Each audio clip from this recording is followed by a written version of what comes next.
aos queridos irmãos de Rio Bonito, meu apreço, meu carinho, nosso apoio, não somente em palavras, mas também com atitudes que tomaremos para ajudar os irmãos aí em Rio Bonito.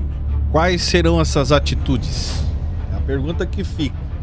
Vamos falar de Rio Bonito, meus amigos. A cidade de Rio Bonito fica próxima da cidade que eu nasci, Pinhão, Paraná, na mesma região. E de acordo com a Defesa Civil, 90% da cidade, da área urbana, né, ficou em ruínas, conforme as imagens aí que rodou na internet, e infelizmente resultando em 6 mortes que foram confirmadas e mais de 500 pessoas, alguns dizem 400, mas aproximadamente 500 pessoas feridas. E a Assembleia de Deus também foi afetada. Inclusive, se você não sabia, 30 minutos antes de começar um congresso. Eu vou colocar o vídeo aqui só para vocês terem uma ideia. Ou seja, 30 minutos antes quer dizer que se estivesse esse povo reunido debaixo do templo, a tragédia seria maior, cara. Tem até o depoimento de um líder, né, do sonoplasta, na verdade, que se salvou e se escondendo dentro do templo. Olha o estado que ficou, cara. Esse cara sobreviveu por um milagre, meus amigos. E milagres aconteceram por aqui. Clóvis, conta pra nós, o que aconteceu aí? Ali, ó, na frente aqui, o senhor vê ter aqueles 2 pilares ali e um pedaço de parede, né, que sobrou. Sim. Ali foi onde o jovem Jean, né, recém-casado, o rapaz que estava fazendo a decoração da igreja pro evento que nós ia ter aqui. Congresso de Missões? Congresso de Missões, era o 10º Congresso de Missões aqui do campo, né, de Rio Bonito, Iguaçu. E ali é o carro dele, né, esse carro ali é o dele, que tá esmagado ali debaixo ali. E um milagre de Deus, né, aconteceu ali naquelas pilares ali, ó. Se a gente vê ali os 2 pilares ali, ó. Sim. Foi ali que ele ficou, né? Ele se arranhou, se esfolou bastante por causa dos pedaços, né? Mas sobreviveu, né? Então é um milagre de Deus aí. O único jovem que estava aqui, que era antes do horário, né, do trabalho, era 6 horas. Então ele estava ajeitando a decoração para nós ali. E por milagre de Deus ele se sobreviveu ali, né? Embaixo daqueles pilares ali. É testemunho, é milagre, né? Já pensou, cara, se 1 hora depois que seja acontecesse, a igreja teria muito mais pessoas dentro da igreja. Eu estive no Rio Grande do Sul quando deu a enchente, inclusive tem vídeos aqui no canal, nós estivemos fazendo uma ação lá também. Aqui faz lembrar a mesma coisa lá do Rio Grande do Sul, cara. Esse carro que vocês estão vendo aí que tá esmagado aí, é o carro do nosso sonoplasta, que Deus levou ele naquele cantinho que tá lá. E ali ele conseguiu escapar de todos esses trombos aí com o Lucas Jean, com milagre. Olha, eu devo estar vivo, ó. Pois é. Sabe, eu moro aqui, ó, embaixo ali. Tô coisa ali, os pregos e coisa pra gente ter. É uma carga de emoção total, né? O problema é o... Sabe? Tem como eu descrever. Você pertence à igreja aqui? Sim, faço parte aqui. Até nós tínhamos um congresso de missões aqui, né? No fim de semana? Ia começar sexta-feira, né? E aí, quando foi 6 horas, 6:02 mais ou menos, né? Foi a hora que deu. E então tudo a gente, Deus ele ainda guardou nós. Você já imaginou se nós era para estar com 130, 150 pessoas dentro da igreja aqui, né? Então, de repente, foi muito rápido, né? E deu, acho que 30 segundos mais ou menos, assim, um minuto foi continuou, né, estourando assim. Então, não tem, a gente não caiu a real ainda, sabe? Teu nome é? Clóvis. Clóvis. Eu faz 24 anos que eu moro aqui no Rio Bonito, né? Temos 20 anos de comércio aí. Tem esse comércio? Tem. Clóvis, eu vim aqui justamente para isso, sabe, para desafiar as pessoas que me seguem, que ouvem, para a gente colocar a mão e ajudar. Uma coisa que me chamou a atenção é que tem a ver com a estrutura. Muita gente dizendo que foi um milagre, porque a Igreja Católica de Rio Bonito não sofreu danos. Até tem um vídeo aqui, deixa eu ver onde está, mostrar para vocês. Aqui em Olha volta só. os meninos, sabe?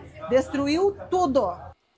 Tipo, ao redor, que tem tudo a ver também aonde o vento passou, E o que me chamou a atenção é que muita gente está colocando que é um milagre a Igreja Católica não ser destruída, que é para os assembleianos, né, voltar para a católica. Eu vi muitos comentários a respeito disso, mas tem a ver com a estrutura da construção, que é arredondada, né, o vento não conseguiu levantar o telhado, não houve danos, na verdade. Alguns dizendo que é um milagre e que Deus não está com os assembleianos. Cara, nessas horas, é hora de você deixar essas indiferenças teológicas de lado, de fé, de crença, e olhar para o lado humano da coisa, cara. Mas me chamou a atenção porque muita gente comentando que a Igreja Católica foi protegida por Deus e a Assembleia não. É questão de arquitetura, no meu ponto de vista, até porque dá para ver muito bem a diferença, né? Igreja Católica arredondada, né? Enfim, não tem cantos. A Assembleia de Deus, aquela construção tradicional. E não é hora de criticar, né, cara, a questão de fé nessas alturas. E fazer cada um a sua parte humanitária. A igreja estava lotada no momento, não machucou ninguém. Ninguém, porque se tivesse acontecido alguma coisa, não sei o que seria, porque estava cheio de crianças, cheio de gente que não tinha onde andar. Meu marido estava aqui porque foi a crisma ontem, não aconteceu, né? Então eu achei que ele nem ia chegar em casa, ele chegou bem, chegou vivo, mas a destruição foi muita gente, é um cenário, nem sei o que falar, se ele é. A Igreja Católica ficou de pé, a Assembleia de Deus e outras, né? Não tem informações de outras. Até o presidente da Magna Convenção, postou um vídeo do pastor também comentando a respeito do assunto. Estamos aqui com o pastor José Adelir, aqui na igreja sede do Rio Bonito do Iguaçu, onde foi devastada a cidade ontem à noite por um tornado. E ele vai falar um pouquinho da situação dos irmãos, da igreja, como ficou e da situação dele. Muito bem, eu quero antes de tudo agradecer a Deus em primeiro lugar pela vida que Ele nos tem dado, tem poupado a nossa vida. Nós estamos aqui sem nenhum ferimento, Deus tem guardado a igreja, os irmãos, algumas escoriações que sofreram, mas se não, até então todos estão com vida. Isso, claro, exceto a perda das casas, que foi uma perca total das casas, das moradias que eles moravam, então ficaram sem nada, ficaram sem mudança, sem casa para morar, desabrigados. E nós também aqui, a igreja, a igreja sede foi totalmente destruída, a igreja sede, mas o apartamento que a igreja tinha, enfim. Até o apartamento da igreja, cara. É uma casa pastoral que tinha ao lado de madeira também, foi destruído. Então ficamos sem a comunicação, por essa razão até eu peço aqui a compreensão do nosso presidente, o pastor Percy Fontoura, por não entrarmos em contato, porque nós estamos aqui sem comunicação na cidade. A pergunta é que o Percy Fontoura foi até a cidade? Já foi? Até onde eu sei, não foi, mas gravou um vídeo, né, cara?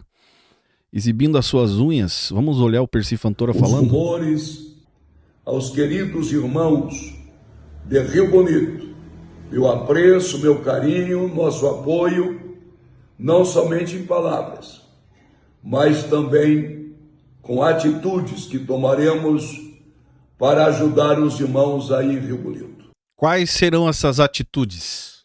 É a pergunta que fica.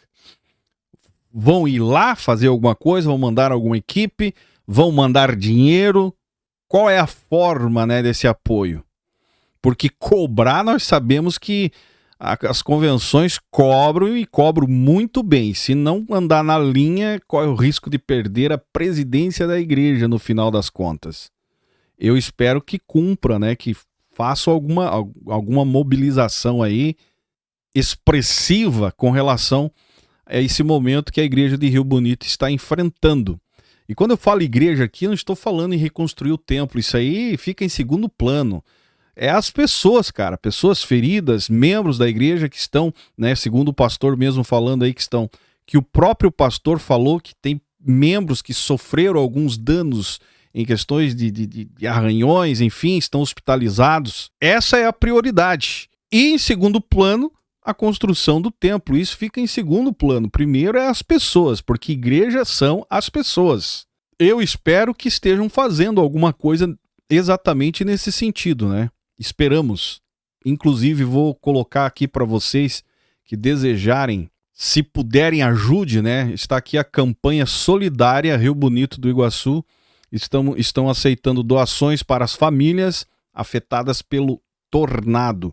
Chave Pix é essa aqui, Igreja Evangélica Assembleia de Deus Rio Bonito do Iguaçu. Estão recebendo, além de doações financeiras, também roupa, alimentos não perecíveis, itens de higiene pessoal e limpeza. Quem puder ajudar, ajude, porque a gente não sabe do dia de amanhã. Esses tempos atrás foi o Rio Grande do Sul, agora o sudoeste do Paraná. E as coisas estão mudando, cara. São regiões que você... Ó, quem ouviu falar em tornado, cara, nessa proporção no Brasil? É quase que impossível. Se você falasse alguns dias atrás que poderia acontecer isso, eu chamava você de louco. Brasil nunca existiu isso. E agora, como explicar isso aí, cara? O que aconteceu em Rio Bonito, meus amigos, não é só uma tragédia climática, mas sim é um lembrete brutal. Se você olhar essas imagens aí, ó, cara, isso é um lembrete brutal de como que a vida pode virar pó em questões de segundo. Uma cidade pode virar um caos, uma destruição, um apocalipse em questão de segundos. Casas, histórias de pessoas inteiras, cara, levada pelo vento, né? Eu falando isso aqui, eu lembro lá do Rio Grande do Sul, histórias que foram levadas por água, agora histórias que foram levadas pelo vento. Famílias que tinham um lar ontem, hoje não tem nada, em questão de segundo perderam, 30 segundos perderam tudo. Tinha um lar, hoje não tem. Tinha uma coberta, hoje não tem. Tinha um automóvel, hoje não tem. E diante disso tudo, cara, as indiferenças têm que ficar de lado. O mínimo que nos cabe é compaixão. E não aquela piedade distante, né? Por que eu estou falando isso? Porque eu sei que as lideranças nesse meio evangélico, elas não fazem muito questão de aparecer, ainda mais numa cidade sem expressão, né, financeira, conforme muitas que existem por aí. E acabo esquecendo que o mapa da tragédia pode mudar amanhã, cara. Hoje pode estar olhando com indiferença, estão lá porque mereceram, conforme estão falando até nos comentários, se fosse da Católica, estivesse dentro da Católica, estavam protegidos. As coisas não são assim, velho. É hora de se perguntar que tipo de humanismo eu tenho. Rio Bonito nessas alturas aqui, independente de raça, cor, poder monetário, independente de crença, religião, nessas alturas vemos uma cidade inteira ferida. Mas não vencida, porque se cada um fizer a sua parte, meu amigo, vão se reerguer novamente e vai ficar muito melhor do que era antes. Assim como eu vi lá no Rio Grande do Sul, agora eu vejo da mesma forma aí, né, um poder, um futuro retrato de resistência, fé. Hoje quem pode ajudar é quem tem, quem pode repartir, porque o vento, a natureza, onde você mora, ninguém sabe o que pode acontecer amanhã ou depois. Que possamos ser solidários e deixar as indiferenças de fé, crença de lado e fazer alguma coisa em prol de Rio Bonito. Eu deixo esse vídeo, também esse apelo aqui para você contribuir e que você que ajudar a fazer a sua parte, nem que seja com R$1, cara, faça a sua parte, porque não sabemos do dia do amanhã. Provavelmente na sua cidade já tem algum, né, dependendo da cidade que você mora, já tem algum ponto de coleta. E se puder, faz um Pix ajudando, que eu tenho certeza que vai fazer a diferença. E esperamos também que a própria convenção aí, através das demais igrejas, estejam fazendo e façam a diferença, né, principalmente para a comunidade de Rio Bonito. E que Deus tenha misericórdia de cada um de nós, tenha misericórdia do nosso Brasil, porque, cara, vento, a natureza não escolhe rua, não escolhe horário. Deixe seu comentário aí para ajudar o nosso conteúdo. Seu joinha ajuda muito. Me siga nas demais redes sociais. E esse é o canal Fala Zay. Estamos juntos por um Brasil e um mundo melhor.